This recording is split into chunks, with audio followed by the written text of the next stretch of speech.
Hi! Hello! Welcome back to our channel. అందరూ ఎలా ఉన్నారు? నేనైతే చాలా బాగున్నాను. ఈరోజు వచ్చేసి దోసలోకి కానీ, ఇడ్లీలోకి కానీ, ఎటువంటి టిఫిన్‌లోకైనా యూజ్ అయ్యేటటువంటి గన్ పౌడర్ అండి. ఇది ఎలా చేసుకోవాలో చూసేద్దాము. ముందుగా హాఫ్ కప్పు మినపప్పు, 1/4 కప్పు శనగపప్పు వేసుకొని అన్నీ పచ్చివే అండి. కొంచెం ఆయిల్ వేసుకొని మంచిగా వేయించుకోవాలి. నేను ఇక్కడ 1 స్పూను మినుములు కూడా వేసుకున్నాను. మీరు కావాలంటే వేసుకోండి, లేదంటే స్కిప్ చేయొచ్చు.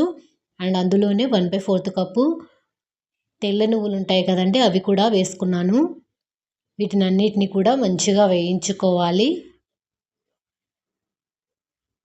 మంచిగా దోరగా వేయించుకొని చల్లార్చుకోవాలి. చల్లారిన ఈ పప్పుని పక్కకు పెట్టుకున్న తర్వాత ఇప్పుడు ఒక పెనం తీసుకొని అందులో నేను ఇక్కడ 10-12 ఎండుమిర్చి తీసుకున్నానండి. అందులోనే కొంచెం చింతపండు వేసి కొంచెం వేయించుకున్న తర్వాత వాటిని కూడా చల్లార్చుకోవాలి. అందులోనే కొంచెం ఇంగువ కూడా వేసుకోండి. మంచిగా అన్నిటిని కూడా చల్లార్చిన తర్వాత ముందుగా ఎండుమిర్చి వాటిని మిక్సీ పట్టుకోవాలి మెత్తగా. ఆ తర్వాత మనం వేయించుకున్న పప్పులను కూడా వేసి కొంచెం సాల్ట్ వేసుకొని వేయించుకోవాలి. మంచిగా మెత్తగా మిక్సీ పట్టుకోవాలి. చూడండి, ఈ విధంగా ఉండాలి. అండ్ అందులోనే మీకు ఇష్టమైతే గార్లిక్ కూడా వేసుకోవచ్చు.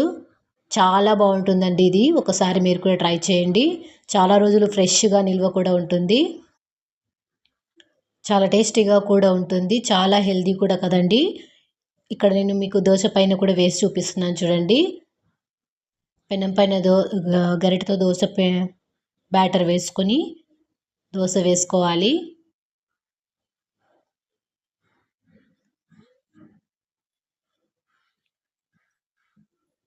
ఈ దోశ పైనే మనము చేసుకున్న గన్ పౌడర్ ఉంది కదండి, అది కూడా వేసుకొని కొంచెం ఆయిల్ కానీ ఘీ కానీ వేసుకొని తిన్నామంటే ఎటువంటి చట్నీ కూడా ఏమీ అవసరం లేకుండా చాలా టేస్టీగా ఉంటుందండి.